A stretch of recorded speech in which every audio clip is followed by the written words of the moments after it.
All right, here we are at the beginning of what we would call the prelude to the Stepladder Finals here at the 2016 Fusion Realtors Community First National Bank Open. Mike Flanagan, Jeff Richgels, and Matt Turek here with you. These two bowlers, Jeff, Chad Nelson and Kyle Anderson, have come out of what you would call a 6-person bracket, and now they're bowling each other to see who's going to take on the 4 seed.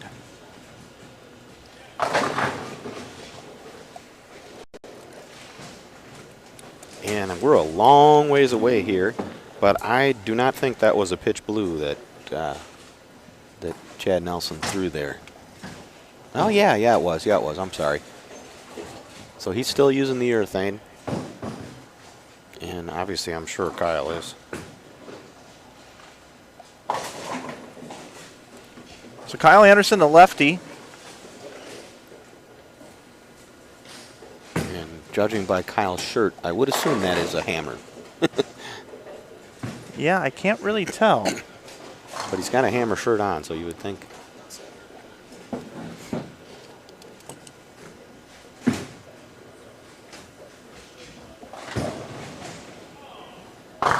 And we got some guys talking about the pattern and the house here in the chat. It's Maple Lanes, Waterloo, Iowa, where it's always been. And the pattern, actually, the full graph, I posted it Friday afternoon when Joe put it out at the start of practice on my store. There's a story up at 11thframe.com with that. And it's also on my story that I wrote this morning on the qualifying. I attached it to the bottom of that. Tough pattern.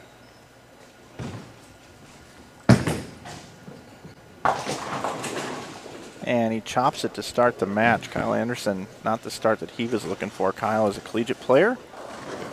Chad Nelson, the crafty veteran, has been, talked about it earlier, he's bowled just about everything. He's had a lot of success. Quite capable of run the stepladder. Defeated a very formidable opponent in Tom Adcock in the elimination matches. Just let everybody know, coming up the next match, the winner of this match will get Brent Boho. He's the 4th seed. The 3rd seed, Brandon Steen. 2nd seed, Casey Murphy. And our top seed, Kyle Sherman.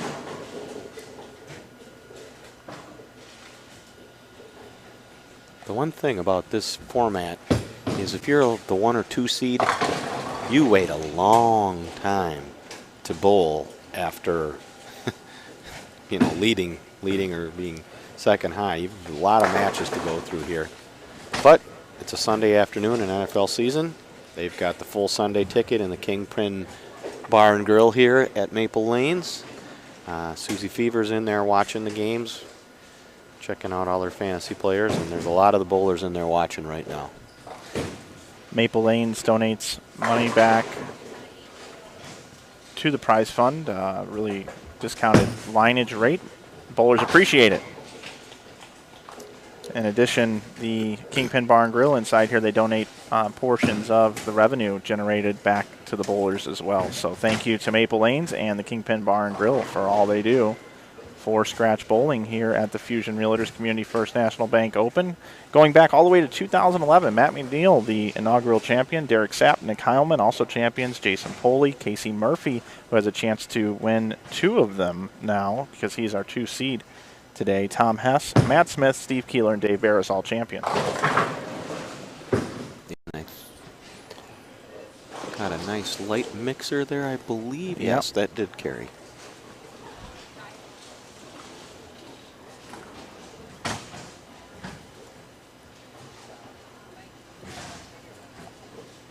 Coolest thing, I think, out of this top 10 is having one of our sponsors make the top 10, Brandon Steen. Brandon, of course, affiliated with Community First National Bank. Thank you, Brandon, for all you've done to help bring additional prize money to this event, and good luck to you today in the stepladder. I crossed next to him yesterday. He bowled fabulous.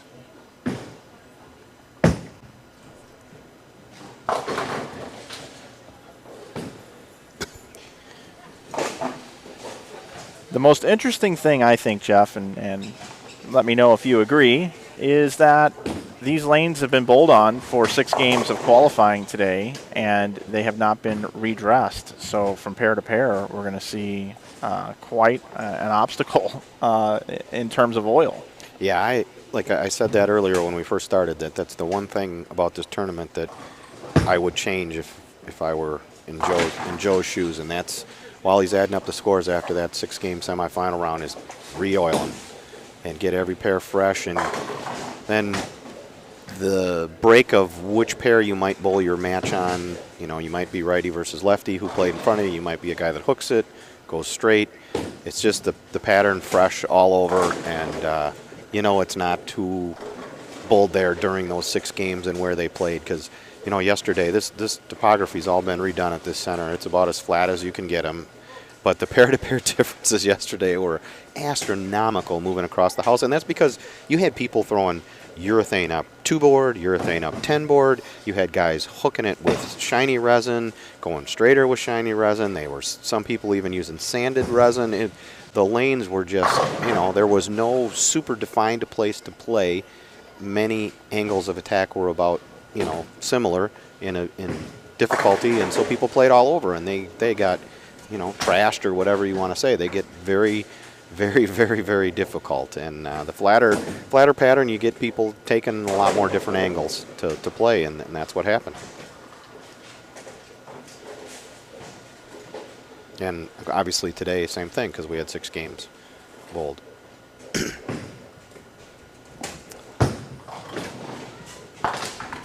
Kyle Anderson covers the spare. So Anderson still looking for his first strike.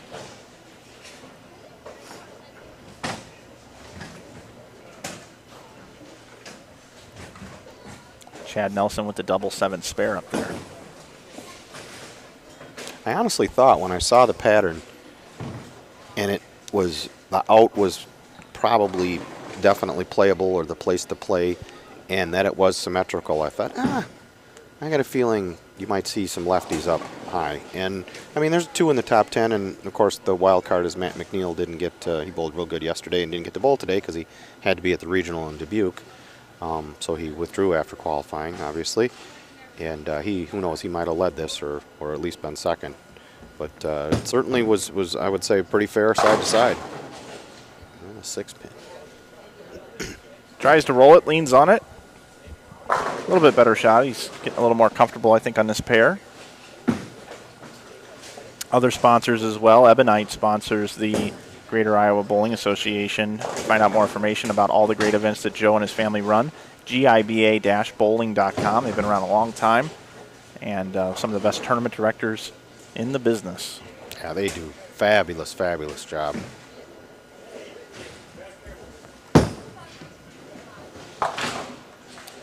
Sunday afternoon might be some end-of-year barbecues also going on throughout the country. Thank you for watching, and nothing makes a barbecue better than a nice cold Budweiser. Budweiser, part of the Fusion Realtors Community First National Bank Open ever since 2011. Thank you, Budweiser, for your support as well.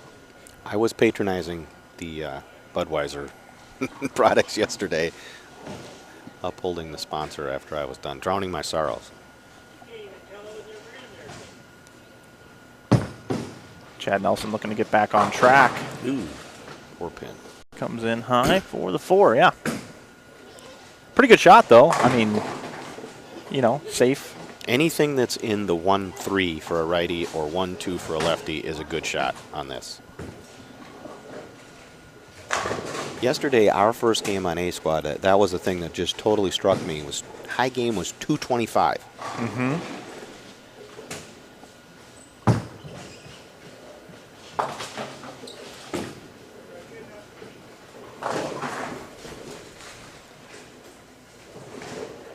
Coming on board a few tournaments ago, Logo Infusion, who you just recently have signed with, Jeff. Yes, sir. They're also the title sponsor of the InsideBowling.com Open each and every year, and we're also going to be doing some digital marketing services for them. I'm going to see Ken and Kathy and Mike Anderson and Brandon Allred and the rest of the team in Las Vegas at Logo Infusion. Great people, and they sponsor this tournament as well. GIBA SEP 16 will save you 10%. That's right, GIBA SEP 16. That's the coupon code. Go over to logoinfusion.com. So 4-pin, 2-pin with urethane in 2016.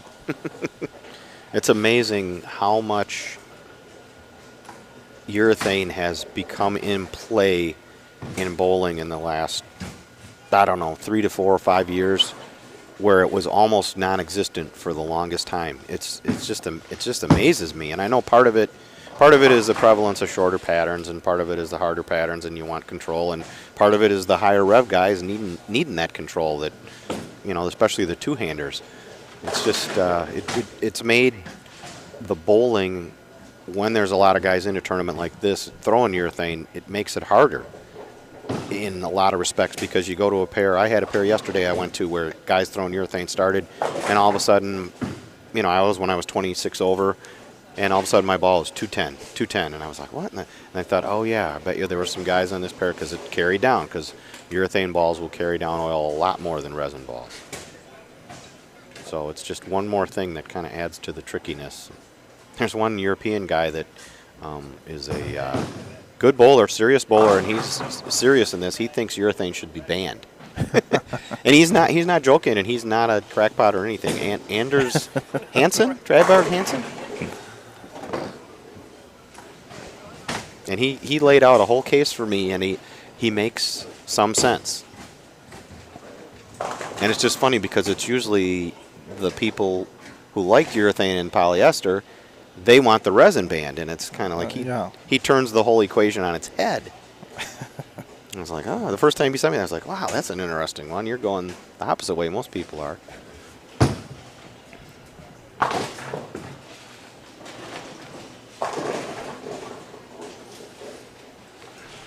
Kind of a grind away match down here. Kyle is still looking for his first strike with all spares after that opening chop. And one double and play protection with marks for Chad. A 20-pin lead, the way I see it, for Chad Nelson right now. Thanks, everybody, for coming in, being part of our chat, being part of our weekend here at the Fusion. We continue to come here because of the people. Appreciate all the support.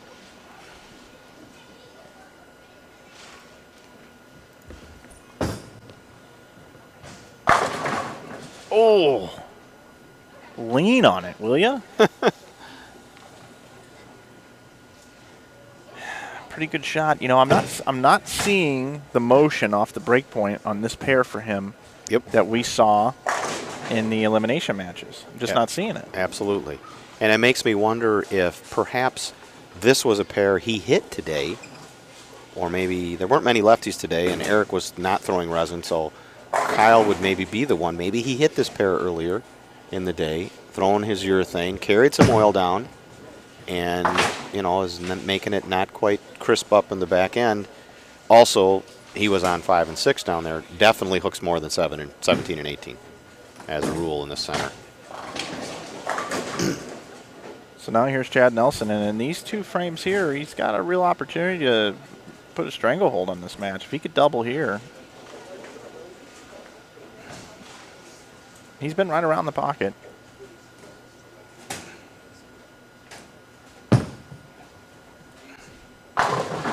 Ooh, and he digs that 10 out. Can we look at that again, Matt? No? Okay. You are throwing it good if you can dig the 10 out on this, especially throwing urethane. And yes, a couple people asking there, the next Fusion will be February 25 and 26. It's the last weekend of February. I think it's 25, 26. It might be 26, 27, but it's that last weekend of February. Same format, everything it's always been, and it'll be a great tournament. A couple people will miss it that bowled here, because I believe that's the USBC Masters that weekend. Starts around then. It usually is every year. Chad crossing over and going Brooklyn on that shot.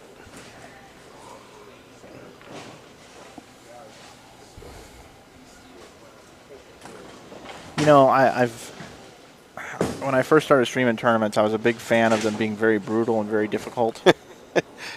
And the more I stream and the longer the days, the more I kind of like the holiday doubles.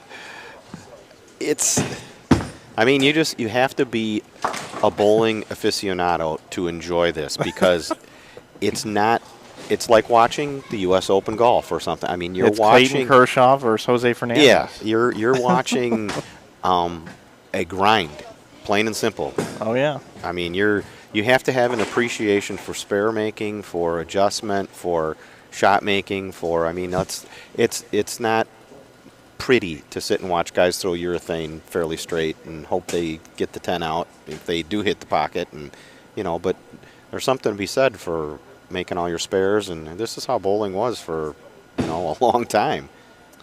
So here's Kyle Anderson. Do you believe that he will get a strike on the board in one of these two frames? Yes. I do too.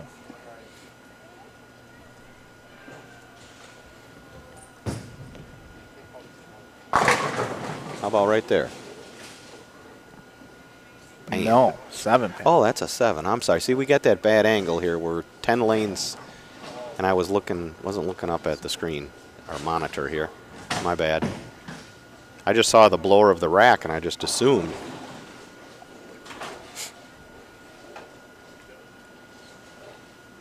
Okay.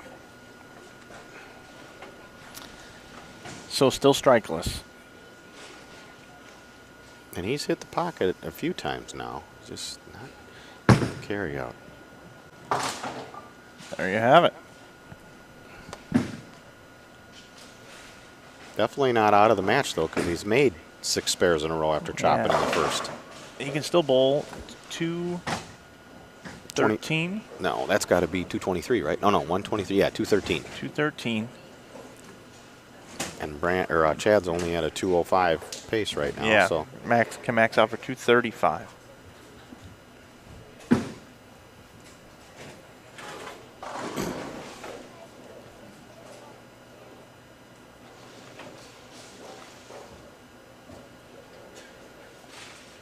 Taking a little extra time here.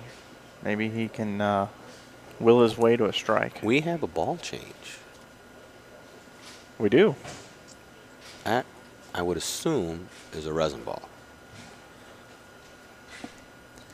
Looks like an arson low flare solid, maybe.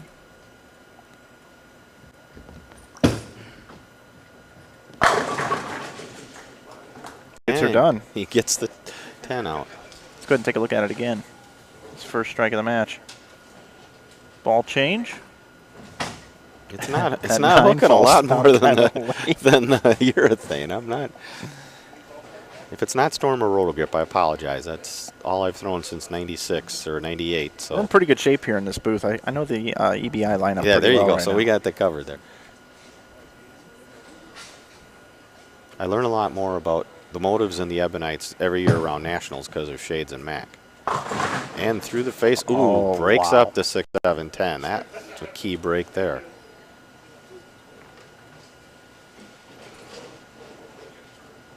I gotta like Kyle's chances to come back here because he's getting it in the pocket more consistently than Chad. But he does have only 1 strike, but he just gets, if he can just somehow get to the lead. Chad's an excellent spare shooter. Ooh, cat. Boy, you're just a cat today. Barely made that. His plastic's hooking more than his urethane. Boy, that was close to dropping in the gutter right in front of it. So he can now strike out for 224. Anderson can strike out for 213.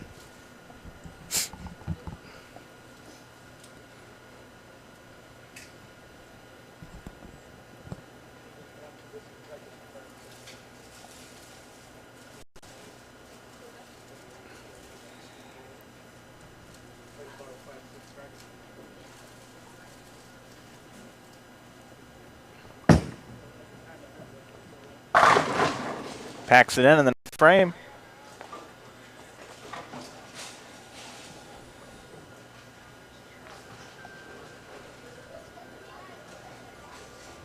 Wow, that's a beautiful shot. Just secures zing, it. Zing straight up about 10. I watched a show called Big Brother. They have this robot that comes on the show called Zingbot. Zing! And he fries, and he roasts everybody on the show. Okay. Yeah, he does. He does.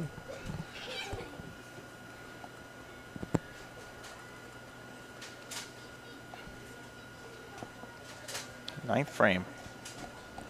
Foundation frame. Looking for his first double. Oh my. Oh my. Wow, did that hook. Well, that was the resin, I think, and man, it was. It took off, and not an unmakeable one here, and pretty much has to have it to have any chance. It seemed like he really rushed up there, and he stepped out of the shot more so than his normal delivery. Yeah, that was like a little extra taser. It was. Now let's see if he can pick it up. I think that's about going to do it. Yeah, so he can now bowl 179, and Chad Nelson has already got 174. So yeah, Chad Nelson is going to move on in this match. Chad Nelson is going to take on Brent Boho, our 4 seed. Finishing in 6th position will be Kyle Anderson, receives $850 for his efforts.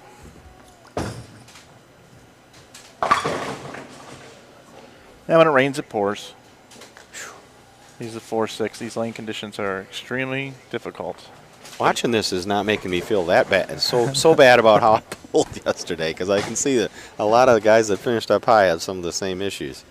Well, old Chad Nelson here was the 10 seed in the 6 through 10 bracket, 7 through 10 bracket, and then 5 and 6 get inserted, and now he makes it out of that bracket. You know, that was one of the things about being on A squad that is somewhat of a disadvantage, is that I didn't know, the people on A squad, me being one of them, have no idea what the cut's going to end up being. And being that I was 26 over after 3, if I would have known the cut was going to be 35 under, I would have bowled those last 4 games probably a little differently than I did. Bowled a little more defensively.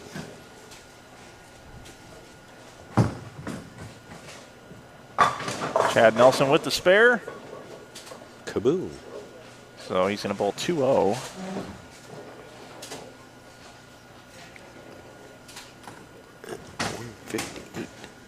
Yeah, 158 for Anderson. Ow. Great showing for him. And this is our last shot right here of the final of our elimination bracket. Congratulations to Chad Nelson, who will move on. Kyle Anderson, great bowling. Have a safe trip home. And in just a moment, we'll be back with our next match. It's going to be Chad Nelson taking on Brent Boho when we come back. And Brent using urethane as well. This will be a urethane battle, I think. And for those who don't know, Brent, Milwaukee area bowler. See Yvonne Bennett from Wisconsin, Bowling Centers Association of Wisconsin administrator. Hashtag Power of Cheese, one of the things I've coined over the years. Hashtag I use a lot. And he's a sophomore at St. Ambrose. And his coach, Eric Kledig, up there was telling me that he has an 18-inch steel rod in his back from surgery a couple of years ago. And, that's incredible. Yeah, I'm not sure if it was related to bowling. I didn't have an extended conversation with Eric, but it's related to why he's down there so low at the line rather than straightening up.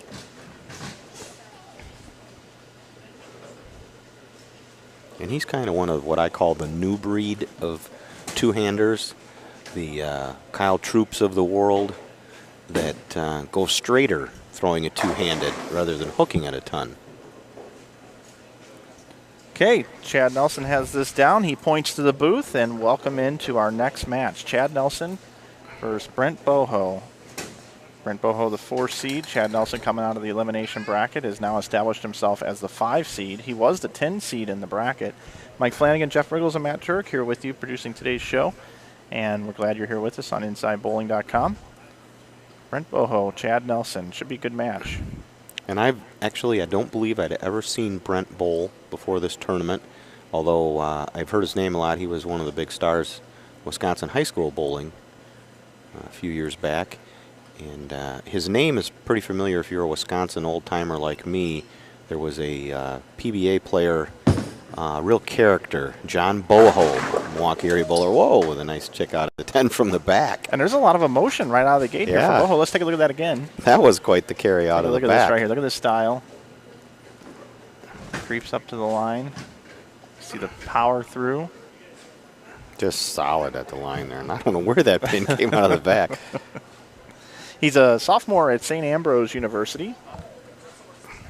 And as you mentioned before the match, he has a steel rod in his back. More about that when he's up next. But here's Chad Nelson, who is as steady as ever. Threw a lot of strikes in practice, by the way. He's got a good look on this pair. Comes in light. Leaves the 2-pin.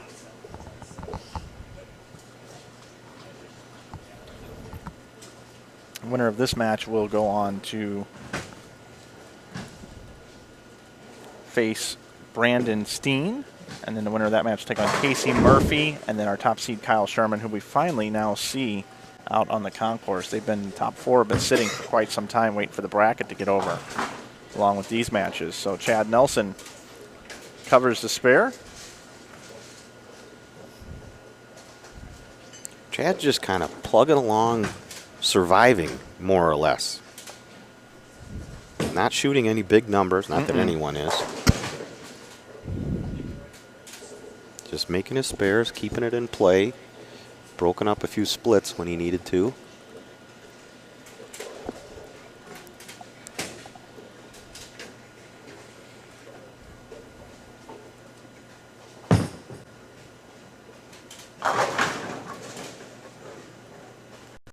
Nice blower there.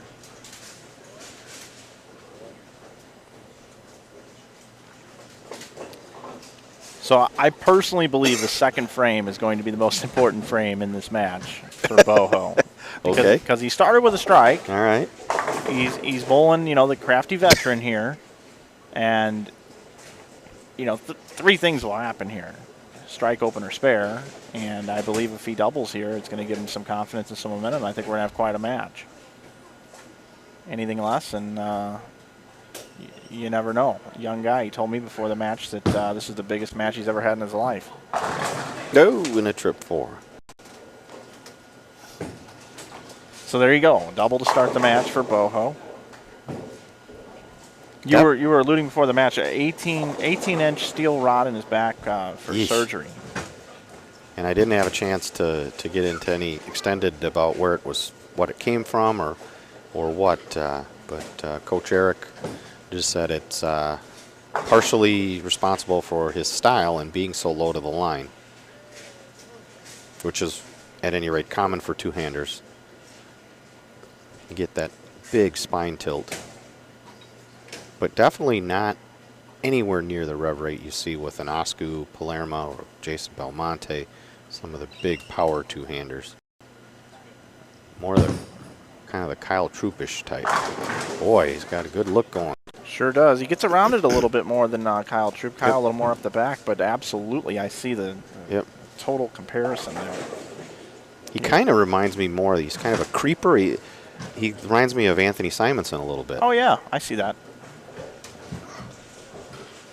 So now Chad Nelson taking on the young two-hander from St. Ambrose University. He has not faced... I don't think he's hardly been behind in any... No, that's what I was going to say, yeah, absolutely. Let's see how he responds. This is a big shot for him.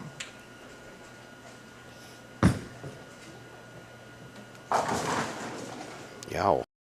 Look, he grabbed a handful on that one. Well, he was light the first time on that lane. And probably...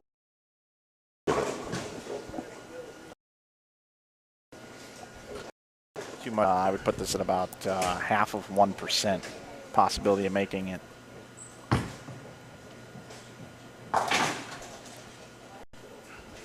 thought maybe I'd have the I opposite. was going to say, for once you were right. I thought You didn't cat that. When or you tell reverse somebody cat they're it. not going to make something, I was waiting for that. If that would have popped out of the back, then I would have called the rest of the match with reverse psychology to the karma gods.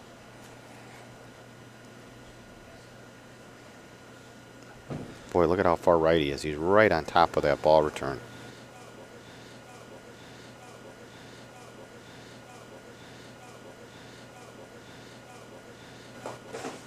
I really get that far right ball away because I push it a little to the right, and it's going to go right on top of the ball return. But first step a little. Ooh, mixer. Thank you.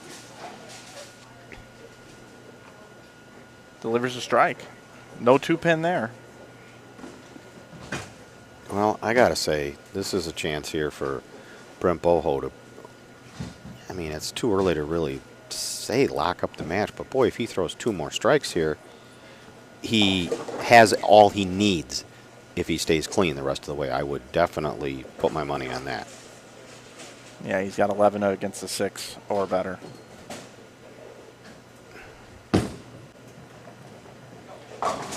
Oh, and no. Or you can Greek church and pull yourself back to almost where your opponent is. Wow, that'll eat up a 3-bagger. Definitely don't even get careless with this. Don't channel. Get 3.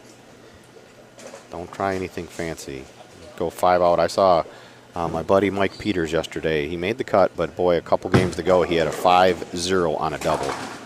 Or he left, I believe it was a 3, 4, 6, 7, 10, and I think he was kind of trying to go for it and let it get to the right, and it went zoop right into the gutter. Pain. He got his count. Still holds a little lead.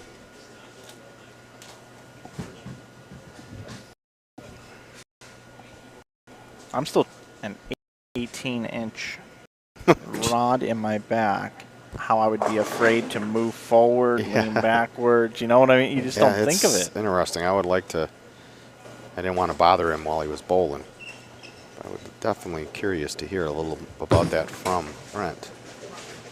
Much better shot there. Well, so 4 out of 5 ain't bad. Meatloaf saying 2 out of 3 ain't bad. Brent Boho sings 4 out of 5 ain't bad. I like his demeanor after the shots, too. Yep.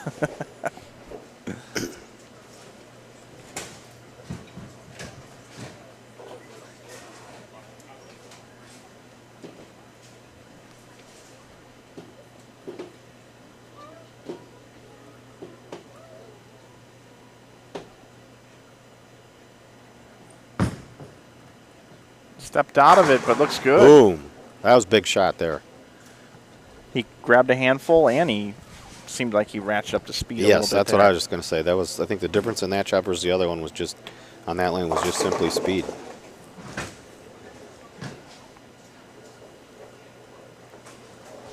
Well, Chad Nelson strikes here, makes things interesting. Apply a little pressure back to Boho. Make him think about it.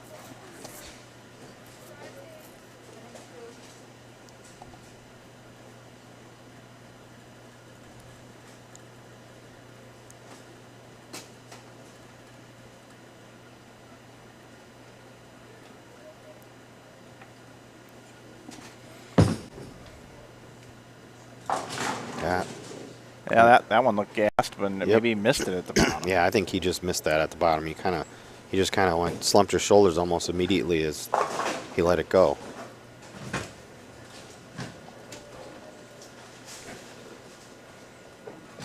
And you know it when you on this pattern this tough, and you miss the ball at the bottom. That's the result there. It's not going to get there.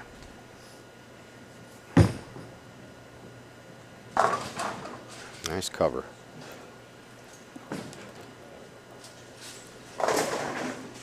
So Brent Boho well in command of this match. Next 2 frames will set us up. Let us know what we're looking at.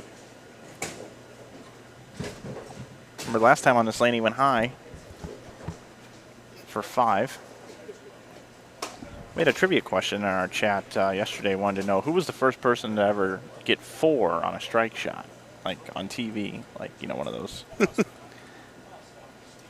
mean, people have gotten 4 before, but, you know, the 4 through the middle. Ooh, flat 10. Well, I can tell you, I distinctly remember the first time I got 4 through the middle. It was at a regional in Memphis, Tennessee, Billy Hardwick Center. I don't know if Billy owned it then, but 1986, and I did it twice in one game, and I'd never done it up to that time with a Wine-U-Dot. Oil pattern certainly came into play on that one. Yeah, the first time I did, I went, whoa, I just got 4.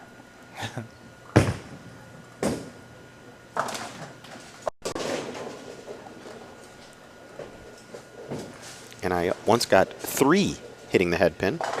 And you can guess where that happened. Peterson. Yes. It was on one of those famous racks where the 2 and 3 pin were about 7 miles apart. Took out the one, I think it was the 158. Hooked through.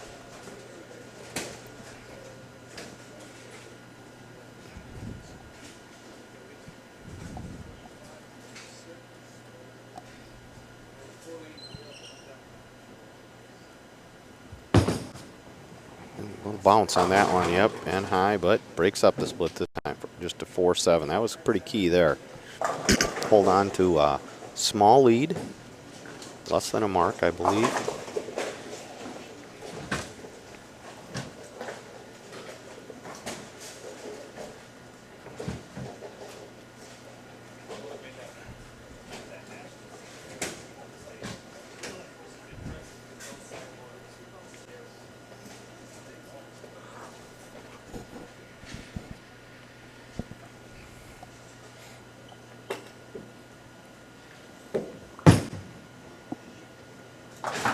Ooh, switches to plastic and hooks by the 4-7.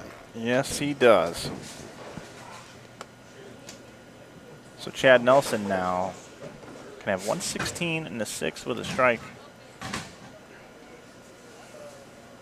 119 in the 6th with an open after for Boho. So Chad Nelson Sitting on the bench, took the lead. yeah, he did. That 4th frame was really pivotal because Brent had the 3-bagger. If he would have got another strike or 2 there, he would have really put it to Chad, and instead throws that Greek church, and the next thing you know. Second to hold. That was light. It looked softer to me. Yeah, there was definitely not the speed, and he kind of shaked, let it go. Watch on the replay here. He just kind of like, take the 9 count. And that's really what he's done thus far, every match. Yeah, he's just wily veteran keeping it in play. Making his spare. Broke up some splits. And that urethane for these guys that are throwing it really takes the 2-4-8-10 not 100% out of play, but way out of play compared to knucklehead like me yesterday. I can see this here that I did that wrong because I 2-8-10 enormous amount of times yesterday, the last few games. Don't forget, folks, we still have 3 more matches coming up. The winner of this gets Brandon Steen. The winner of that match will get Casey Murphy, who did win this event back in 2014, looking to be the only person to win this tournament more than once. And our top seed, Kyle Sherman, who's absolutely wrecked him, 120-pin lead over second place.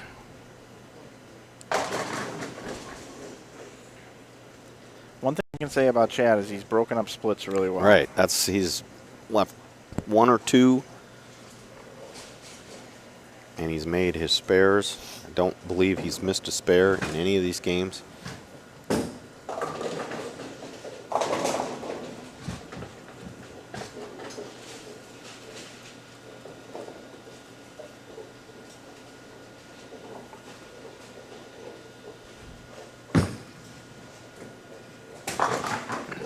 I almost did the cat there. Near chop, but he got it. So that Now Boho can shoot 218. Chad Nelson can bowl 213. Max scores. Pretty much even Steven. So when are you going to Vegas to see all the logo guys? I fly out Monday. Tomorrow. Oh, okay, right away. Oh, boy. Yeah, I'm in the middle of it, let me tell you. Man alive. Beautiful shot there. Yeah, perfect. Take a look at it again. You see that style? It is Anthony Simon. Isn't it look a lot like the super low and kind of the crouchy and a little bit of hesitation in a step or two there? That's the first thing I thought of when I saw Brent. I think Anthony's got more revs, obviously.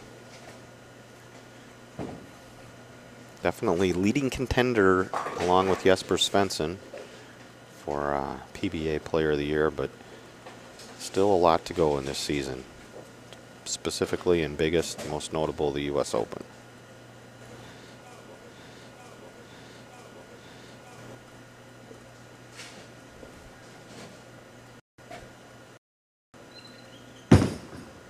That's got a hook. Nope. Bucket, man. Ouch. Well, you know, that's about par for the course. Spare strike pace with not really any sort of single pins usually. That's what we're looking at here. We're looking at an old-fashioned grind out. This is Chad's kind of just been like a Corey Pavin. yeah, Corey Pavin. Bumping it down the middle, 250 yards. The other guy's 300-yard drive, and then offline every now and then. And Chad just keeps bumping it down the middle short. Hard and straight. Oh. Wow. By it, went by the 4-7 on that lane, and then goes by the bucket on that lane. And I'm going to say it right now, experience. Yep. That boils down to experience. This is the biggest match of Boho's life. And he's got the speed and the power, a young rev rate game, but you're right. Old Corey Pavin, as you said. Never out of it. Well, Brent will learn a lot from this tournament. At his age. Yeah, regardless of the outcome. Got lots of experience, lots of great bowlers. Not 100% out of this match. Chad hasn't exactly been facing the pocket every shot. And there's another one high. He breaks up another split. Yeah, wow. And folks, I can tell you, these guys are not necessarily bowling bad. This is how hard they are. If you like a grind out, the Fusion is, most years, this is your tournament. The last two squads that we saw bowl yesterday, and then the squad now that's developed into what we have today. This is technically game 7 on this pattern. The last game of the last two squads yesterday, the scores went backwards. Oh, I don't doubt that. Scores went backwards. Mine went backwards the last 4 games. And like I said, to me, it was completely about people playing everywhere. It's, you know, a lot of times in a tournament, the shot is at a specific spot on the lane, and 90% of the players play there, and it opens up, and they get nicer, and scores go up. And when you've got people playing with every kind of bowling ball from every angle right of 20, I mean, it's a prescription for a mess and a grind out. Boy, did he, I can't see. He did not, 4-6. Oh, boy.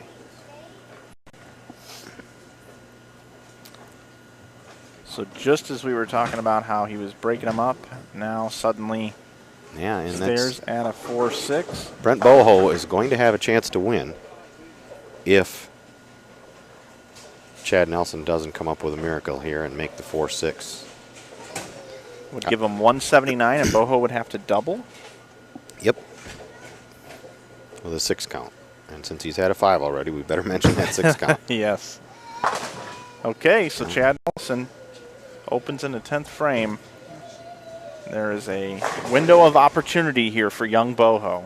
What an opportunity. I mean, this is why you practice. This is why you work. This is what you dream of when you're a young bowler, is having an opportunity to to win a tournament, to win a big match on the way to winning a tournament, and to get up in the 10th frame and have your opportunity. Whatever happens here, you'll grow from this experience.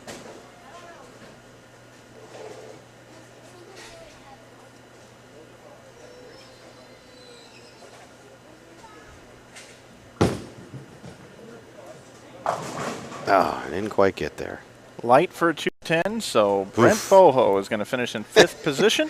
Chad the Survivor. $1,000 for his efforts. Unreal. So coming up in the next match, we're going to have Brandon Steen, our 3 seed, taking on Chad Nelson, the 10 seed. Still making it through.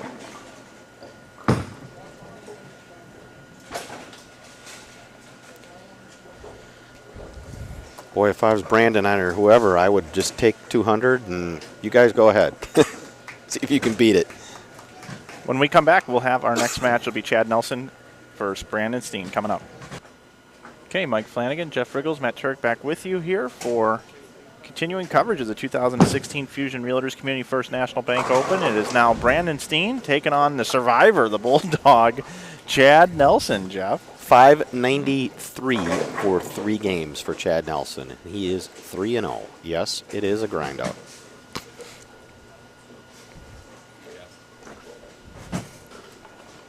I would think if there's any like sentimental favorite in this tournament, it would be Brandon Steen, being one of the sponsors, being one of the popular guys around here. Super guy. Brandon's just a super guy. Yeah, Brandon brought on, you know, sponsorship along with Fusion Realtors. You know, Fusion Realtors was doing it forever, and he got the Community First National Bank to step up, and just a great guy. I know him. He's a staffer with EBI also. Oh, he is? Okay, I did not know that. He got a battle of EBI with Storm here today, yes. so that's always kind of fun, too. Yeah. I didn't see Zach here today, Bashorner of Fusion Realtors. He did bowl yesterday, I know. I didn't see him. I kind of burned my way out of here as quick as I could yesterday. I was pretty upset with myself and just wanted to get out. And Aaron Rams and I was with him, too. He was giving me a ride, and he was fried city, so. So here we both players, both open with a strike. This pair looks like it might have a little more skid left, because he looked like slowing down, trying to hook it a little. Looks like more of the same. Yep. Strike. 2 pin, spare. Not a 210. He'll go through the middle 3 times. We'll see that. Won't split once. Or maybe it'll be 1 split, but it won't matter. Brandon is really going to be the first guy, or is the first guy we've seen other than Craig Keith throwing resin. Yep. Yep. And Brandon got his hair cut for this weekend, I think. He's got a nice looking I like cut. that style. Yeah, he's got a nice cut. Yeah, except he has hair over all of his head with that cut, unlike some of us that use that cut.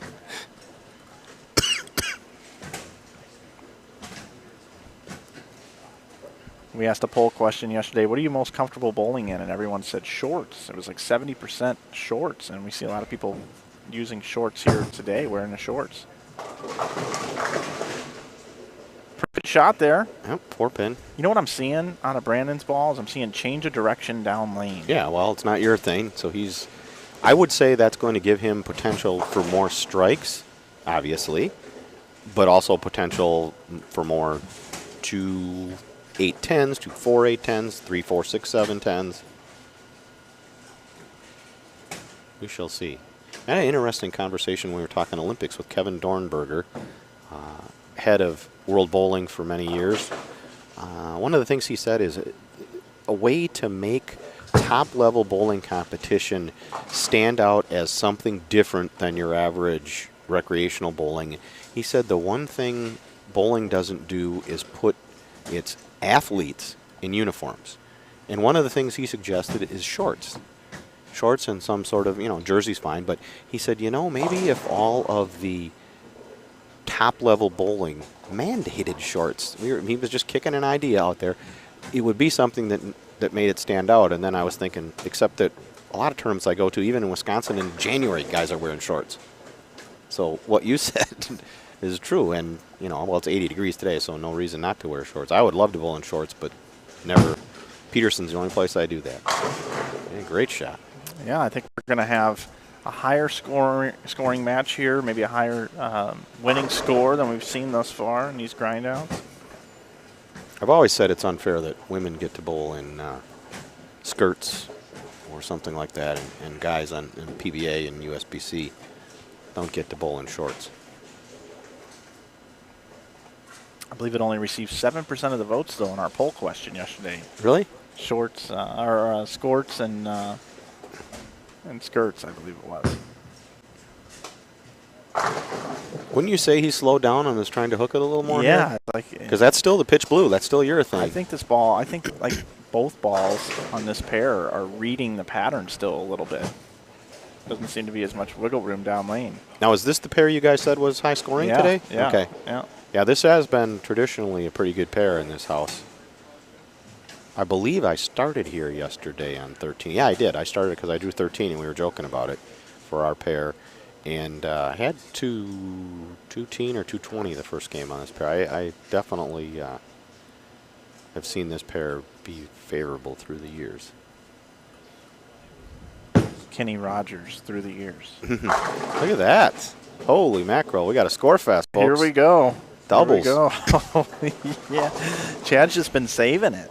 He's been keeping it in the gas tank. He says, you know, why spend the premium unleaded if you don't need to? Yeah. Hey, if 179 is going to win, why push yourself? Huh? So now here's Brandon. He's like, what's gotten into Chad here? I've been watching, 593. Jeez. Here we go.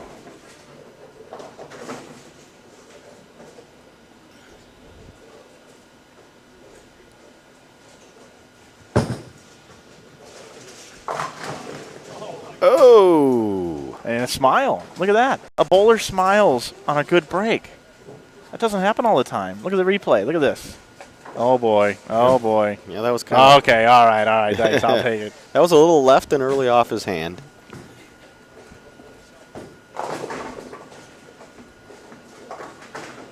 Get ready for the boxing match, Matt. You're getting so good at this. Get ready for the boxing match. We might be streaming a boxing match before the end of the year. Matt's done a nice job producing. He's been focusing on it over there. That's why you haven't heard him, but great job, Matt. Got a hook. Oh, he catches the light mixer after the nosedive squasher. Now, here's the thing I like about Chad, okay, as we look at this shot again. There you go. What I like about Chad is he got right up and he clapped twice for Brandon and gave him 5. Chad's just a good dude. Yep. He's a fierce competitor. I mean, he doesn't ever want to lose, for crying out loud, but he's just a good dude. I really like our angle here because it shows how far right he's starting. Yep. And then you'll see him drift to the left. Release the ball. Kind of like a... Oh, ring 10. Kind of a poor man's version, or a slimmed down version of Ted Hanna's. Oh, yeah. We used to have the 20-board drift or so back in the day. Won probably half a dozen PBA Tour titles in his day. Back home in St. Louis with a really big drift is a guy like Steve Orff. I don't know if you've ever seen him. Oh, yes. Oh, yeah. Man, that's you could add him to the Lickstein, Ron Williams team. Okay, so players, no opens, guys. No opens through 5 frames.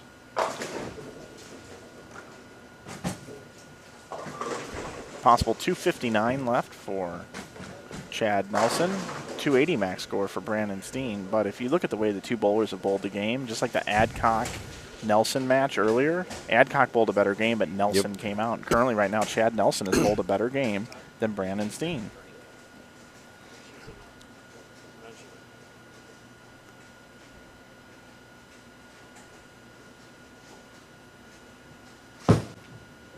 Oh, boy. Drop that one.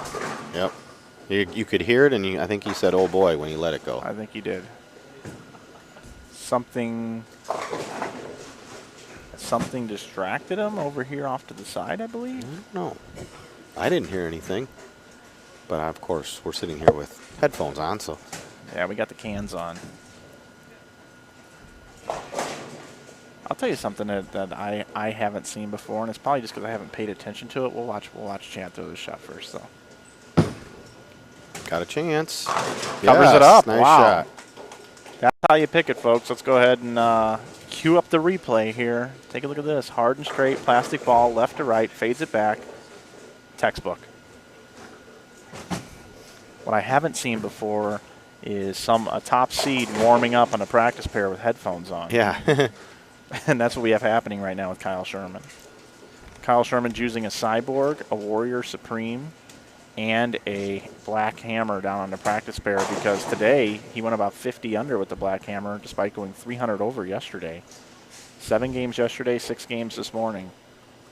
I just can't imagine how he shot 300 over. Boom. Another great. And Brandon Steen comes back with, well, I'm looking at his shirt, the hammer. Yep. No guilt there, obviously, after catching a nosedive and a bucket crumbler.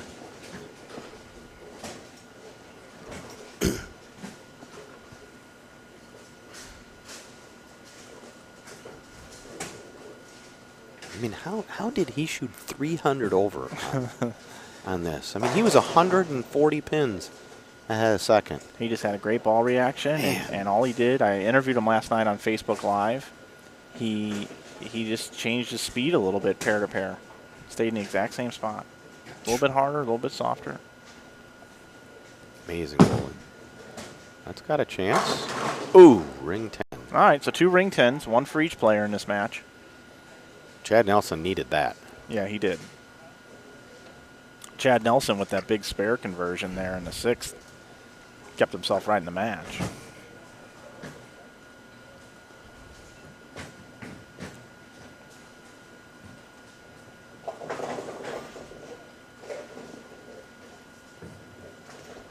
Don't forget, if you want to come out and bowl one of these events, Joingo Kiss and the Greater Iowa Bowling Association, GIBA-bowling.com. Find out about all the great events. There's 2 Fusion Community Firsts each year. One in February, one in September. Oops. Oh. Kind of grabbed that spare attempt and never got it right. That tightens up the match quite a bit. Significantly. Yeah, Joe runs a lot of great tournaments through the season, different formats and some 50-50 events with the SSBA. He has a doubles late in the year. Pete Weber and Shea Bittenbender beat me and Tommy Hess in that one last year. Got a hook. Now there's 10 again. Just comes in light. It's a pretty good shot though right now.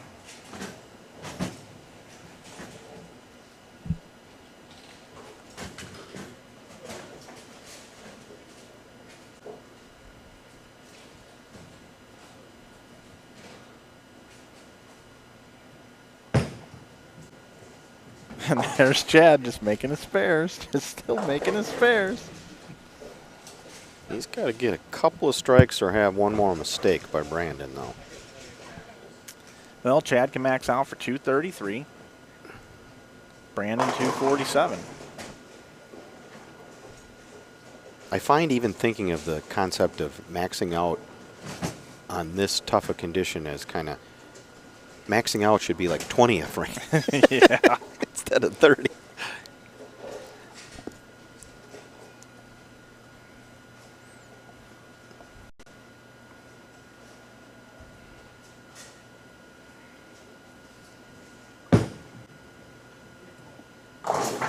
Boy, just can't quite get the turn. Well, another makeable spare, 2-4.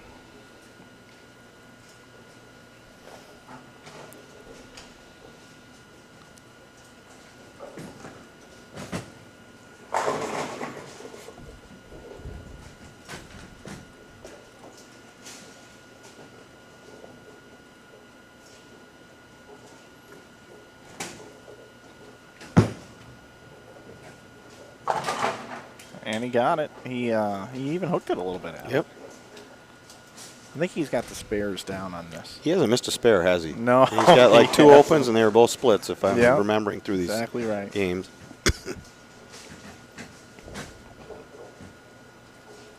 So here's Brandon Steen now. 8th and 9th frame. Really will paint the picture of what's going to happen in this match.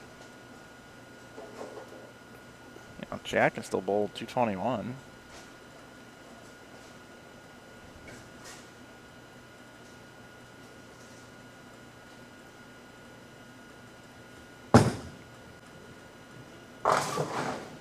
Yikers, this is not what you want to shoot after missing a 10 pin the frame before. 3, 6, 10. Way too many ways to miss this.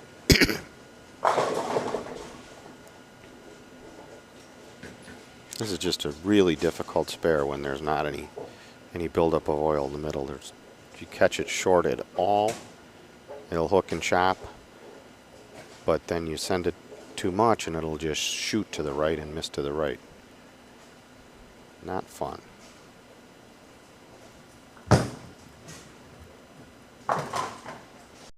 Back-to-back opens. There it is. It's so easy to do. I saw that so often yesterday.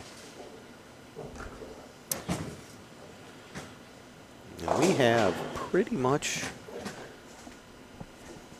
about as close as we can get here, within a few pins of count. Makes me think of last year's champion, Steve Keeler. He goes by Steven. And we've got a match that's pretty much even. Steven. Steve Keeler joined us in the booth last night for a little while. I certainly appreciate that. He and Linda are on their way home right now, probably watching the broadcast.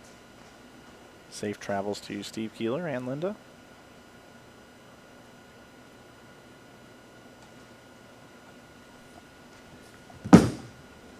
Oh, no. Wow, did that hook back? I thought it was good off his hand. Because, and the reason why, and let's look at it again, you see, notice the loft? Yeah. Boy, that was on the edge. Yeah, right to the edge, and it came back. Remember, he did 3-6-10 the last time, and it looks like his ball speed's dropped a little bit, like as he's kind of got along in the match. To me, I did not see many bowling balls peel off of there and get back to the pocket yesterday. So that's what you need to do. Throw a strike in the ninth and sit back and wait. Got a hook. Oh, he gets the light mixer this time. Got to pass 2 pin. The 4 and the 5 fall late.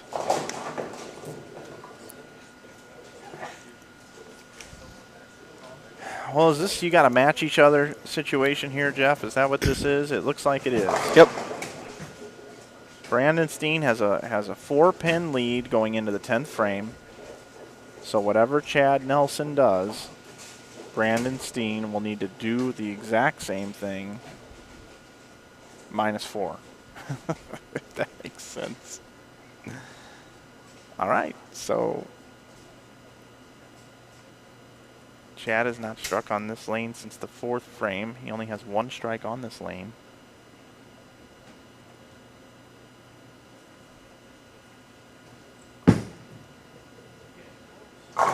Boy, what great a shot. Great what shot. a shot right there by Chad Nelson. Just sawed the rack.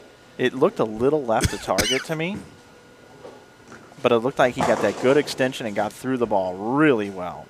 Looked like a rocket to the pocket. So now Brandon Steen is going to have to throw a strike in the 10th frame. Let's see if Chad makes him throw 2.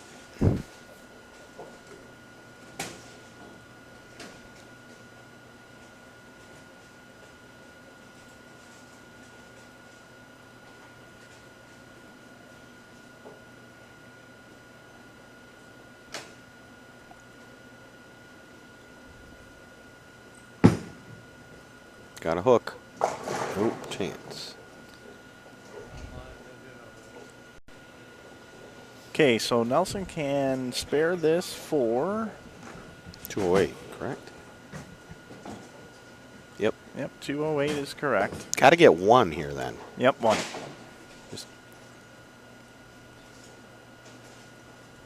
So it really boils down to will the spare shooting, grinding, Chad Nelson advance? Or will Brandon Steen be able to go up after missing a couple of makeable spares and throw a strike to advance? Remember, the winner of this match gets Casey Murphy, champion from 2014, looking to be the first ever two-time champion of the Fusion Realtors Community First National Bank Open. But right now, first business at hand here for Brandon Steen. Can he step up and deliver? You see the number 10 next to Chad Nelson's name. That's because he was the 10th seed and had to come out of a bracket to make it into the stepladder. Not very. Does anybody come from all the way down in that 7 through 10 match to win? That's a lot of games to win. I think so, but for some reason the trivia question is we'll have to ask Joe. Pretty sure somebody needs did. it. Oh, and he got it right there. Brandon Steen. Good. Brandon Steen is going to advance. Wow, did he throw that shot good? Well, he's got to get some count here. Yep. I'd throw my spare ball up the middle here.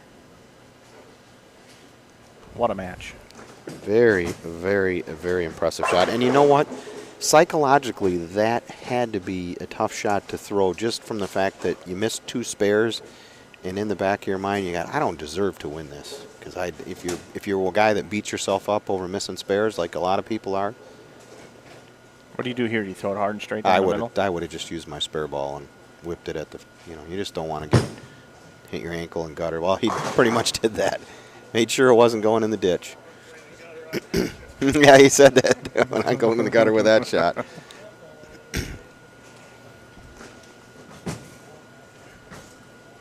Boy, that was an impressive shot there. And if I'm reading that right, if he goes 0 here, it's 209. Yes, that's correct. So Chad Nelson's going to receive $1,200 for finishing 4th position, moved all the way up from 10th. Bettered himself $550 compared to the 10th place prize. Good job, Chad Nelson. And Brandon Steen delivered a strike when he needed it. When we come back, it's going to be Brandon Steen taking on Casey Murphy on lanes 11 and 12 here at the 2016 Fusion Realtors Community First National Bank Open. Okay, welcome back, everybody. 2016 Fusion Realtors Community First National Bank Open. Mike Flanagan, Jeff Richgels, Matt Turek back here with you. And now it is the semifinal match. Brandon Steen, our 3 seed, is going to take on Casey Murphy, the 2014 champion, the 2 seed. Brandon gets going on the right lane, and he really put that one out towards the gutter. Unfortunate, just to leave with 2-4-8, Jeff. And I actually talked to Brandon. He's using a Track Cyborg. It's a pretty high-end bowling ball compared to the urethane bowling balls that we've seen a lot of the players use. So yeah, well, he throws it hard. He lofts it. He spins it. Not a super high rev rate guy, but still. And the thing that was huge about that shot is he had the 10 out late. Turned it from an almost unmakeable to just a tough spare.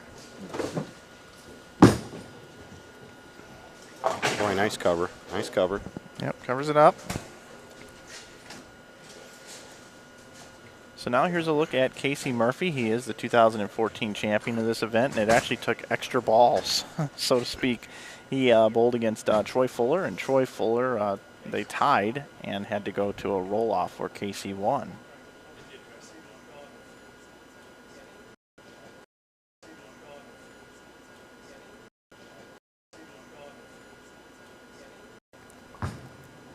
That's, if I am correct, that's a match pearl. Casey's a Storm guy, Storm staffer. He and Kevin Williams, two-handed lefty, collaborate to make some pretty interesting, I think they use a drone. Yeah, they do, yeah. To make these ball review videos. It's pretty wild.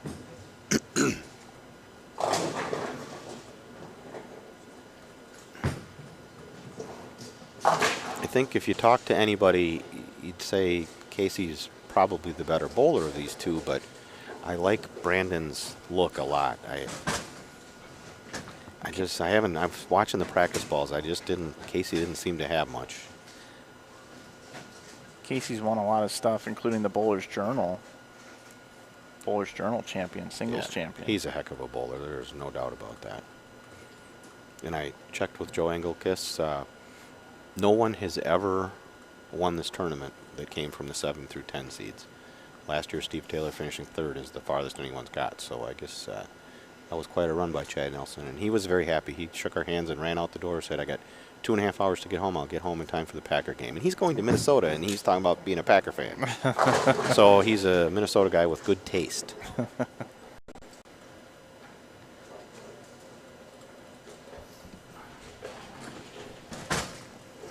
So Casey Murphy and Brandon Steen getting a feel for this 11 and 12. 11 and 12 was not as high a scoring as 13 and 14 we saw earlier today.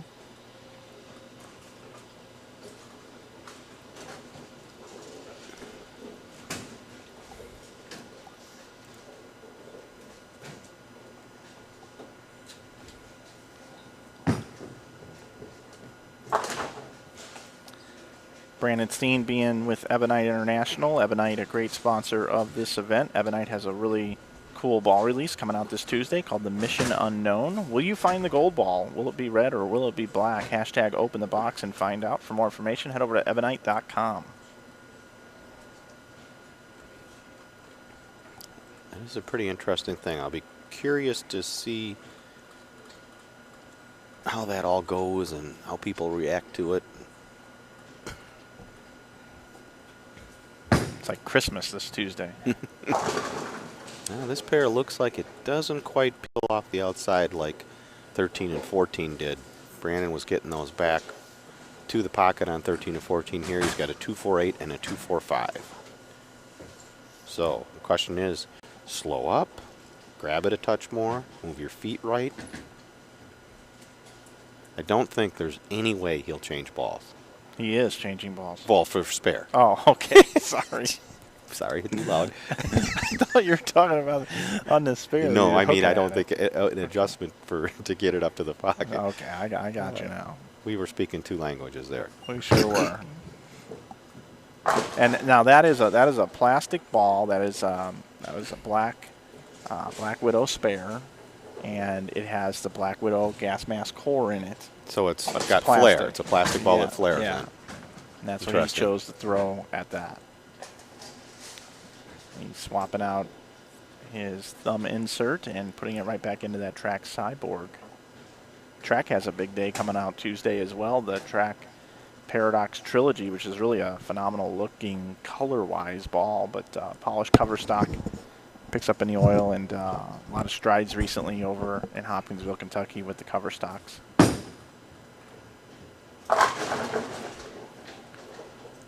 Now there, he may have tried just to get a little more of that one after 2.48, 2.45, and you see the ball picks up immediately 3-pin right through the face. But what that kind of reminds me of is Chad Nelson, who was breaking up all the splits.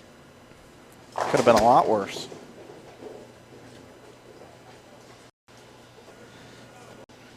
And this pattern, your adjustment had to be feet or maybe angle a little bit.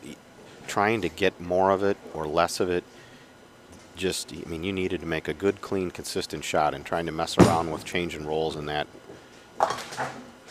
created so much different reaction. It was really astonishing, I thought, and I think the best adjustments were just trying to move around on the lane more than try and change how you're throwing it. Because if you're throwing it in a way that you're getting a good reaction, don't mess with that. And I think that showed it there, where he just grabbed it a little bit more and boom, from a bucket to through the face. There was no, if the best way to describe it to me is this pattern provided no oil line anywhere on the lane that helped the ball get to the break point. You know, if you pulled it in, it didn't push extra. There's a great shot. You had to make the shot go to your break point with a good shot. There was no, oops, I threw that bad. Oh, nice little hold area there, and it'll scoot it to the spot. You had to get it there. Agree 100%. Casey Murphy gets on the board with our first strike of the match. And he's throwing, as you said, a match. Yeah, match pro. One of the weaker balls in Storm's line, which is not surprising when we figure how many urethane balls we've seen this weekend.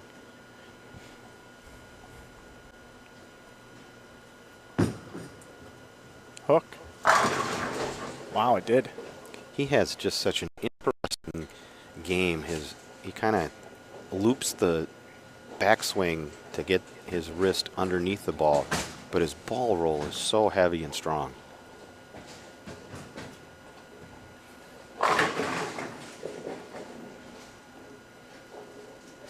Both players clean through 3.5 frames. Brandon Steen up on lane 12. He's improved. 7 and 7 on each lane. 9.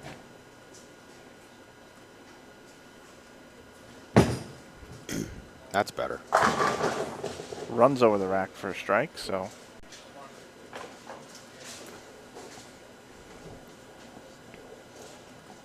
Casey Murphy with a slight lead in the match.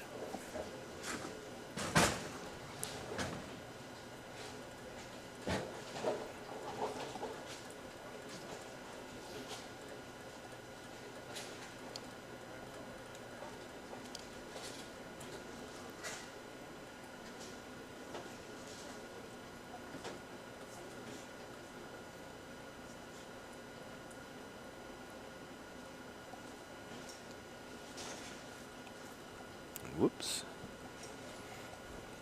Is he from Wichita? Yeah, there we go. It's honorary Wichita degree. Yes, JD, you are correct. That is the bandwidth that we have available to us here.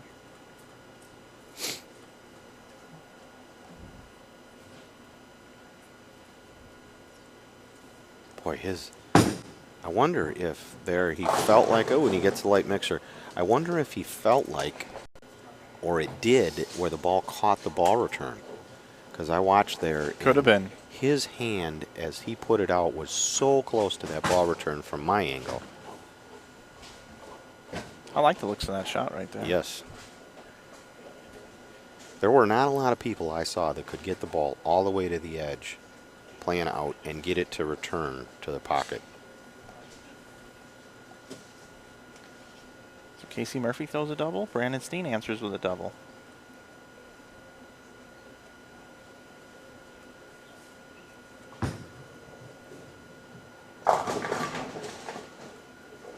Maybe a little grabby with that one. Yeah. Maybe a little left, maybe a little grabby. It doesn't take much on this. Yeah, I think that one didn't quite get out as far as the last couple. Do you think we'll ever have the technology in bowling to where we don't even have to analyze if it was well, yeah, inside a target? It exists. It's the cats. But, I mean, the trouble is the expense, I assume, of having that technology like on every lane. Remember when the Tour was using cats for just a short while there? Back in the days when they had kind of an open checkbook from the new owners, and they were doing that. It's fascinating stuff. I mean, you don't have dummies like you and me up here wondering what happened there. You have your launch angles, your where did it cross the arrows, where did it go to the break point, ball speeds and all that. The trouble was, I think, in a quick analyzing situation like national TV where you're not, especially not appealing to the super technical fan, you're more the casual fan, you can overwhelm with information. It would be neat to have it where it just kind of streamed down below or something every shot, so the people that cared could look at it, but you only maybe referenced it every so often. Look, that guy, his shot was 2 boards inside what he was looking at, or the last shot, or whatever. Boy, that was a good shot. His roll is just, I just love how his ball rolls. Mine kind of rolled like that about 30 years ago. You know, speaking of the technology and whatnot as well, I remember in 1988 going to a bowling center when I was, actually maybe 1992 or so. Yeah, I was about 13 years old. Yep, 92, sorry. Brunswick had a product way before its time called Bowler Vision. In Bowler Vision, you could play all these different games, and you could see how hard you threw the ball and where you crossed on the lane and all that.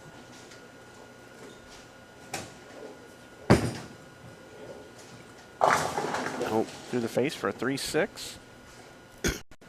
It looked to me... Is that exactly what Casey just left on that lane? I believe so, yes. To me, this pair, the 13 and 14, just looked like it had a little more skid or hold or whatever you want to call it, push left than any other pair we've seen in bowl on today. And this one just clearly doesn't have it, because the minute they're a little short, a little left, a little grabby, boom, it's faced.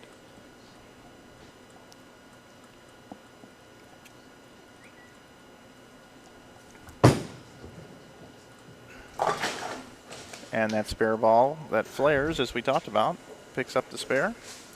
I don't know that I've ever thrown one. I don't know that Storm makes one that flares, or if they do, I've never used it. I mean, I just don't have the rev rate to use it, say, on strike shots. I've used urethane in the past, obviously, but.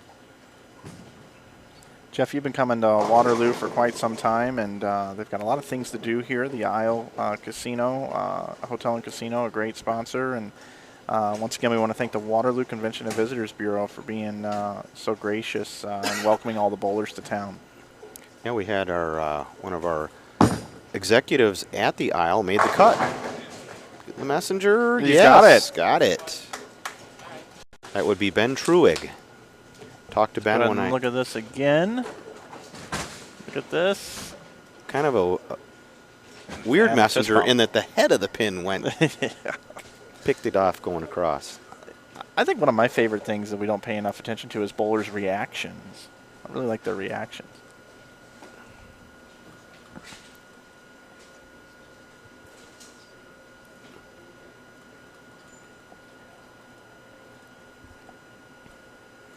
Chance for Casey to extend his lead here.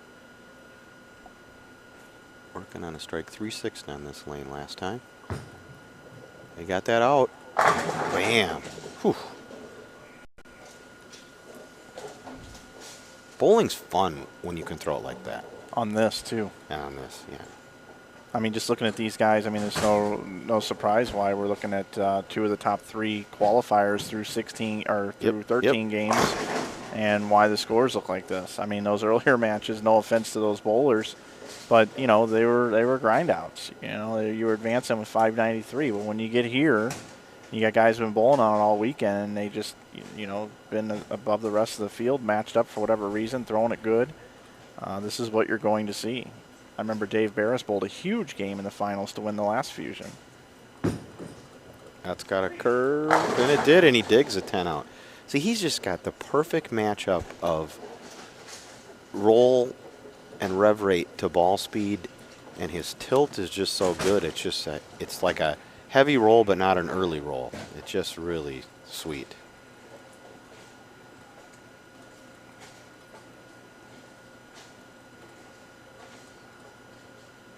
Kind of reminds me a little bit of Sean Rash.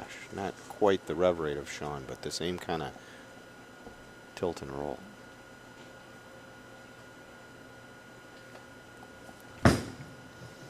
Push, no, or that's what you call a break, and it keeps them in the match. Yeah. Crossover, Brooklyn. He really needed that. If he splits there, even a spare there, he's pretty far behind, but catching that gives him a chance to really close the gap again.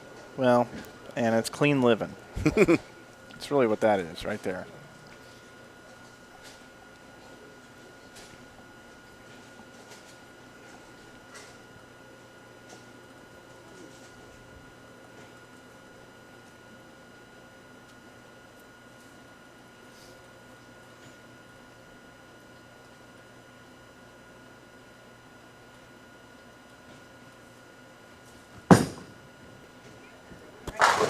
Wow.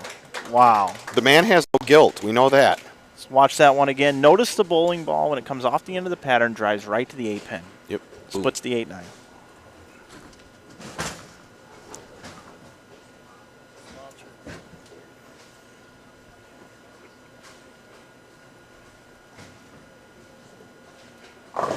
Once again, I want to thank Budweiser for being on board with this event for so many years.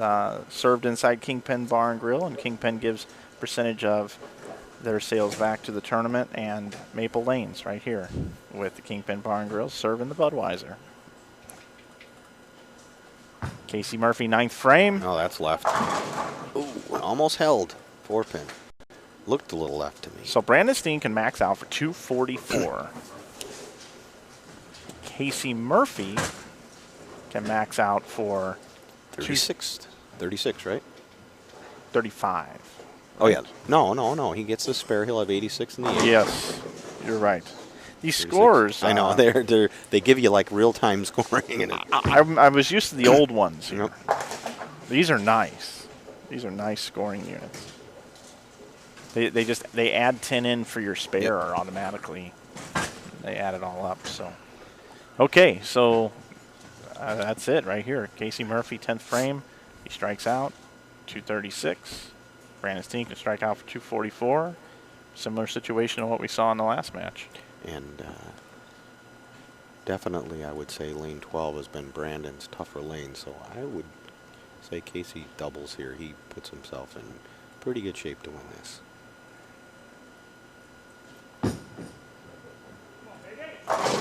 Good shot. All right, he was rooting that ball on. Yep. So he gets this one and good count. He's forcing a double out of Brandon. Boy, if Brandon gets that double on lane 12, more power to him. That shot there by Casey looked like it was a little more direct on line. Didn't quite loop it quite as much, give it as much room, and it seemed a little firmer to me.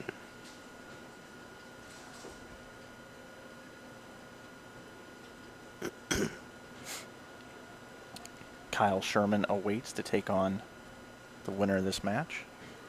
And it's been a long awaits. Yes. That's pretty good, man. Oh, and he digs the 10 out again. Well, Casey Murphy has shown up here in the 10th frame in a big way. He's going to force Brandon Steen to go up and throw a double.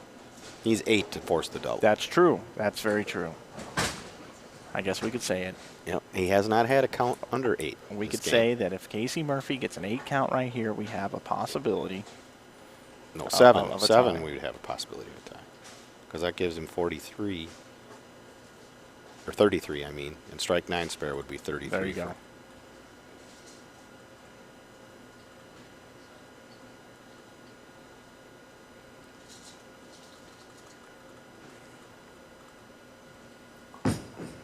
That's at least 8.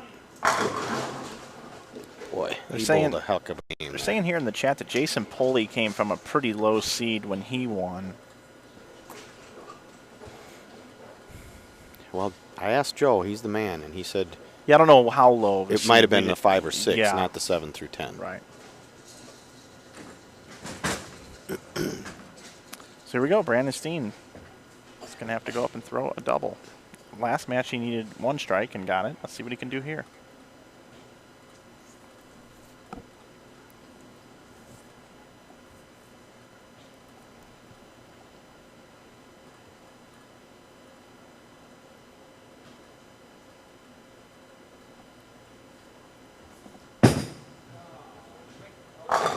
Oh, my goodness. It's over for a strike. Oh, I'm telling you, if Casey loses this match, he's got a reason to be sick to his stomach. Well, I've got a quick story on that. I glanced over at Murphy to see his reaction.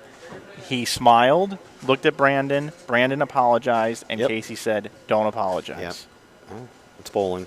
Both of these guys are great guys. Yep.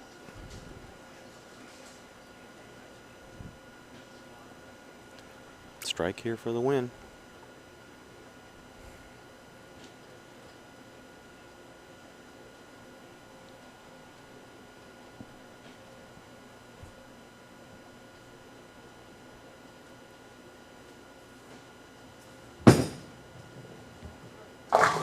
Nope. Well, it was a great run for Brandon Steen. Brandon Steen was your 3 seed and finishes in 3rd position. Awesome bowling by one of our sponsors. That's pretty cool. He's a super nice guy. And he's proven that he's quite the bowler as Yes. well this weekend. I think he might ride into Joe Engelkist and say, hey, let's keep these 36-foot patterns going for a little while. And great score. I mean, 236 for Casey Murphy and 232 for Brandon Steen on a very, very demanding lane condition that we've seen this week. Great bowling by both competitors. When we come back, you're not going to want to miss this championship match coming up next on Inside Bowling. Just trying to loosen everybody up before the match. Okay, everybody, championship match here. Casey Murphy taking on Kyle Sherman. Kyle Sherman has been the talk of the tournament. He's had a big lead since the first ball he threw. Jeff Richgels here in the booth with myself, and Matt Turek is producing. We're looking forward to calling the finals here. 2 seed versus the 1 seed. Almost makes it seem like the stepladder, all that stuff is just, Yeah. just for going through the motions. That was a lot of games to get to the 1 versus 2. Casey Murphy, no stranger to this tournament. He won back in 2014. He's looking to be the first person to win the tournament twice. And here's a look at Kyle Sherman. I want to call him young Kyle Sherman because I've been watching him bowl ever since he's been about 13 years old. And, Jeff, you have a story that after the shot that you can tell you had a chance to meet Kyle at a very young age. But let's take a look at Kyle's game.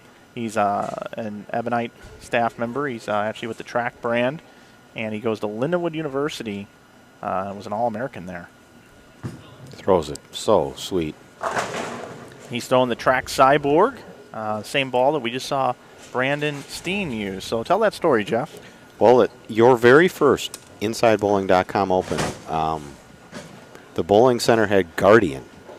I can't remember the name because I'm not a St. Louis guy. Crest Bowl. That's it. Had Guardian, and that was quite a tournament. And I got to cross with Kyle, and I had no idea who he was. And, you know, he's got this kid. He was, I don't know, 15 then, 16, 15. And he threw a few shots, and I was like, whoa, this boy throws it sweet. And then I was asking a few, and then Randy Lightfoot was there, and he was filling me in a little bit. And I'm not surprised that he's developed into the bowler he has. And he just throws it fantastic. That swing and that release is so, man. If you want to teach somebody how to bowl one-handed, that's the way you teach them right there. The wild thing is he used a hammer, a black hammer in qualifying to go 300, I believe, in 30 over. And now today he's using reactive and playing a different part of the lane. Just shows how versatile he is. But speaking of versatile, Casey Murphy, he's done a lot, and you know he's been here before. He's won this tournament before, the Fusion Realtors Community First National Bank Open. Let's see what he does here. Frame number 2, see if he can square up the match. And he does. Hey, Jeff, this tournament wouldn't be possible without some of the great sponsors. I'd like to go over them now. Fusion Realtors, of course, Community First National Bank, Ebonite, with the big day coming out this Tuesday, the new Mission Unknown, Waterloo Convention and Visitors Bureau, Kingpin Bar and Grill, Maple Lanes, Budweiser, Logo Infusion. They got a coupon code GIBA SCP16. You can save 10% over at logoinfusion.com. And, of course, the Isle Hotel and Casino, where both you and I and Matt frequent every time we come to town. Yeah, I supported the sponsors there last night, yesterday, Susie and I. Good shot. Rolled it nice. This pair looks pretty friendly. Yeah, and this just goes to show why these two guys are the 1 and the 2 seeds. 5 for 5 on strikes. And you're not seeing any urethane or just trying to keep the ball in play. These guys are lined up and they're striking. I just find it amazing to think he shot 300 over throwing urethane yesterday. That's just 140 more than anyone else did in the field. It's just impressive. Sure, he's going to be seen on the PBA Tour when he's done with college. Got a hook. Oof. Does, but he leaves the 10 on board. And, of course, I'm sure anybody that follows bowling closely knows Kyle is his girlfriend, if it's still. It is. I think it is. Amanda Green. Amanda Green, who I wrote a big story about the PBA Tour, or PWBA Tour this summer when I saw everybody up in Green Bay. I went up there for their major and some of the TV tapings and interviewed several of the women about how they fit the tour into their lives. And Amanda's one of the bright young stars for the women's tour and has a title. And I know she and Kyle kind of have the long distance thing going, and they bowled together in the Lucy doubles recently. Potential future maybe power couple to compete with Marshall Kent and Daniel McEwen. Yeah, not only are they both great bowlers, but they are both great people. They both come from great families, great upbringing. Of course, Amanda and her folks, and I happen to know Dennis and Tracy Sherman back in St. Louis, and longtime bowlers themselves, decorated local careers, and it's awesome to see Kyle come out from such a great family, almost like a thoroughbred stable. Yeah, I think we talked about that earlier this weekend, Matt and I did. Well, and Daniel, there's so many good young bowlers like Amanda and Daniel out on the PWBA Tour. They're personable and friendly and athletic and throw it great, and they're the future. Well, got the blower 10 on a good shot, throws a bad shot, and catches the Brooklyn. That's what you call cutting it a little short, not getting through it pretty good. Gets break. That's what you need. You need breaks sometimes. Did you see anybody the whole weekend as deep as Kyle is now, crossing left of 15, that had success? A little bit, but not much. Not much at all. Boy, I mean, there's no help on the lane where he's throwing it.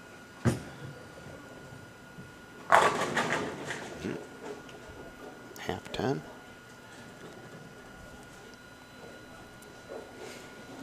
Casey Murphy leaves the half 10, so I always like to look at max scores. I don't like somebody to take a lead in the match and then they lose a lead in the match sitting down, but possible 279, 279. Casey's an excellent spare shooter. I'll tell you something else about Casey Murphy. He bowled the first IB Open, and he actually called me after the tournament was over on his drive home and said, hey, Mike, I really got to thinking about what you said, and I completely understood what you were talking about wanting to grow the tournament, what you want it to be, and I just wanted to commend you and applaud you for your efforts, and I wish you all the success, and I'll help you however I can. And that meant a lot to me. I actually broke down in tears at Outback Steakhouse. It was unbelievable because there was just so much that went into that first event. People said it couldn't be done, and when he called me and said he got what we said in the bar that day when I addressed the players, it meant the world to me. It was a lot of fun. I enjoyed that tournament. It was right at the end of where I was a semi-competitive bowler with these younger guys here, and it's fascinating to me as somebody who's, you know, in my mid-50s now and came up in the era when the PBA was everything, how the world was basically the tour and regionals were huge, and then there was the megabucks. And there weren't really the IB Open, the New Mexico Open, the Fusion, the 11thframe.com Open, and there's many on the East Coast and down in Texas and out west. The non-PBA, non-megabucks, just good, solid tournaments that are kind of similar to regionals back in the day, and they've kind of replaced what regionals were.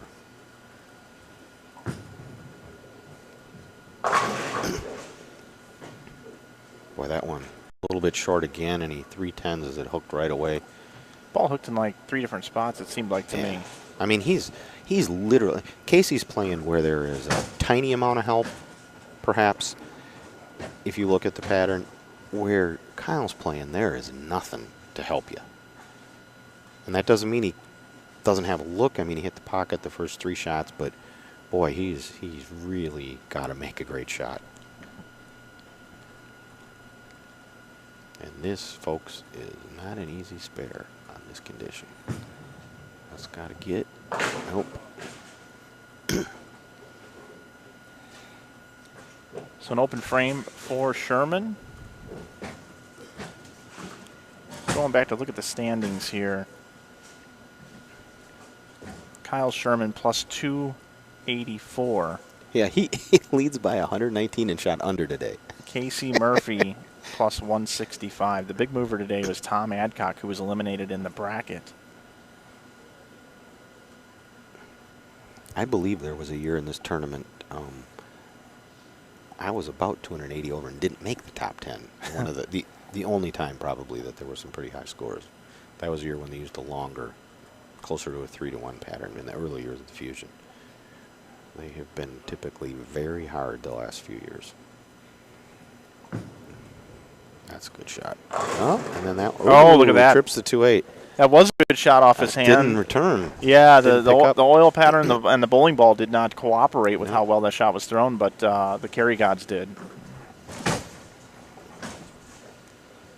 So Casey Murphy here, he's just kind of, you know, cool, calm, and collected, doing his thing. He's won this before, been here before, and he's ready to do his thing and hopefully take home the second Fusion Realtors Open that he can put in his trophy case.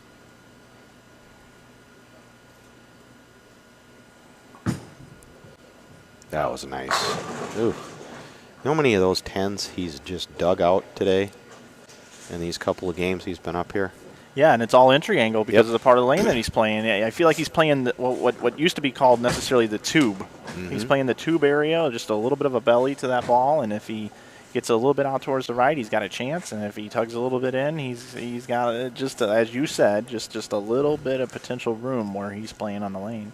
He's got a bowling ball that's matched up perfectly for him. Just keeping it right on line in play.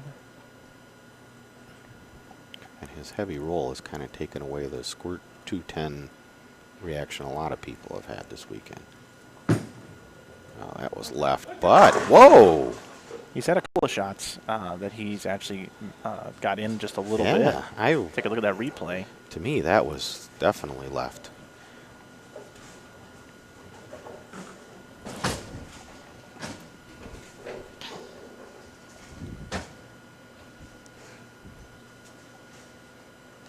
So here's Sherman now. He's in a position now where he's got to strike. Yeah, he's got to throw some strikes.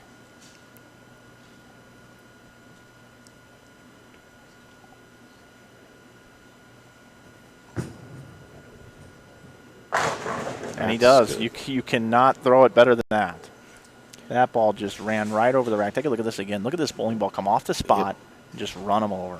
See, he's basically getting the ball at, 40 or 45 feet, about where Casey's getting it, but he's going at such an angle to get it there. He's really got to be perfect. Yeah. And his rev rate is high, and, he's just got to be so clean with it to get it to that spot and return. And Casey's got just a little bit of wiggle room there from the lane helping him. Kyle Sherman does a lot of bowling on the weekends, travels with Brad Miller.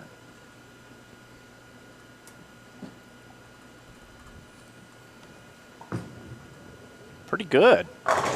Oof, man. What I liked about that shot is as that bowling ball went into the pins, that's what these reactive balls will do as opposed to a urethane ball. That ball was actually kind of going towards the right at the head pin instead of driving in, and the pins didn't have a chance. And that's the difference between reactive and urethane. Both players here in the championship match, who would have guessed it, they're using reactive resin bowling balls. One a strong ball, one a weaker ball. Two different parts of the lane. I got to say that their feet are 15 or more boards different. And their laydown is the same. And that's credit to this oil pattern that was created. Multiple angles, lefties, righties, anywhere you want to play. And Casey Murphy says, I got a little area I like to play. I think it's going to turn out here, unless something bizarre happens, that I think the bad break for Kyle is that this pair is so friendly for Casey. Mm-hmm. And from the out, maybe put this on 5 and 6 or something, 17, 18, 15, and 16, where we saw some really tough reaction out where Casey's playing. Who knows what happens? Certainly not a game that's looking like it. Ooh, that was left. Wow. He knew that, too. He'll take a 4-pin there. Okay, Holy so mackerel. max score now for Murphy, 258. And Kyle Sherman can strike out for 247.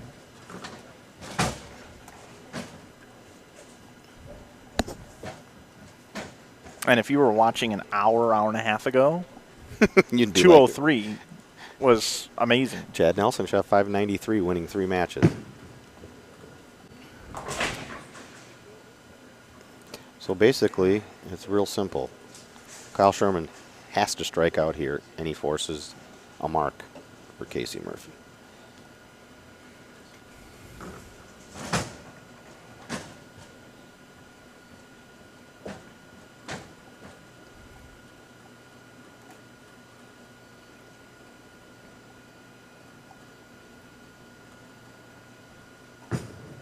Is it going to hook? Oh, what a shot. Whew. Gave that one a little extra room there. Wow. You can see it right here on the replay. Look at that. Yep. Little extra room, ball recovers. But it was rolled sweet. Well, if Kyle actually strikes out, he'll force Casey to throw 2 marks. Oh, okay. I see what you're saying. Yeah.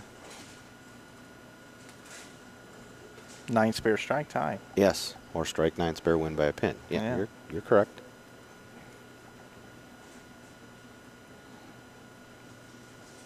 Yeah, 9 spare 9 would be a loss, actually. This one forces him to mark. basically. It's as quiet as we've seen it in here. I didn't even want to talk right That's, boy, you cannot throw it better. Right Kudos there. to Kyle Sherman for sticking to his game plan here. You know? Yep. To know and recognize that what brought him to the dance all day yesterday, he needed to do something different, and he's bowling a respectable score here, and he's going to make Casey Murphy show up in the 10th frame after only missing twice. It's not over yet. So basically, a 9 spare here is 236. A 9 out for Casey would be 236. So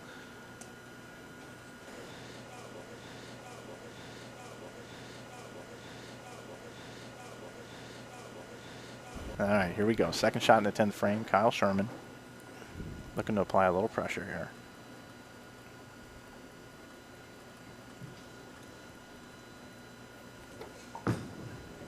Is it going to hold? nope. And now the count is huge there because that really takes it off of Casey. I mean, basically, Casey just has to avoid this. Count was a killer there. Ouch. That just goes to show the 5-bagger that Sherman fired off starting in the 6th frame, Yep. how good of shots those really were. I mean, there just is no forgiveness in there. You just got to throw it so good. He's going to take a minute, too. He's going to think about how he's going to shoot this. Here's what you look at. You make this spare, you got 233. You're probably dead in the water, but Casey has a spare up. He could go the same thing. He goes 6 count on this, then we're in the same boat. We're looking like 6 spare here's 33, 6-3.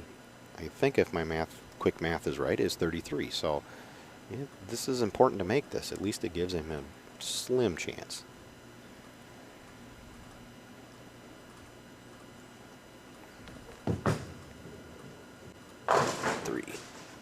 So that basically, don't read church, don't huge washout, don't hit your ankle, and you're fine.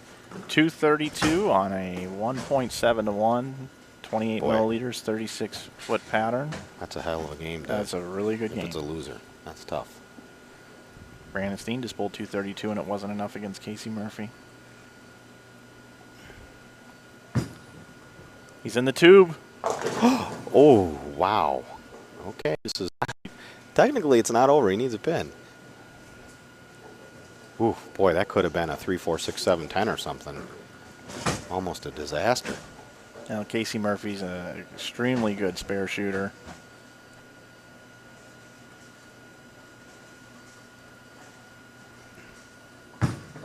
And Casey Murphy is your 2016 September version of the Fusion Realtors Community First National Bank Open. He is the champion, and he is now the first person in the 10th anniversary here of this tournament to win twice. Yes, indeed. Very impressive.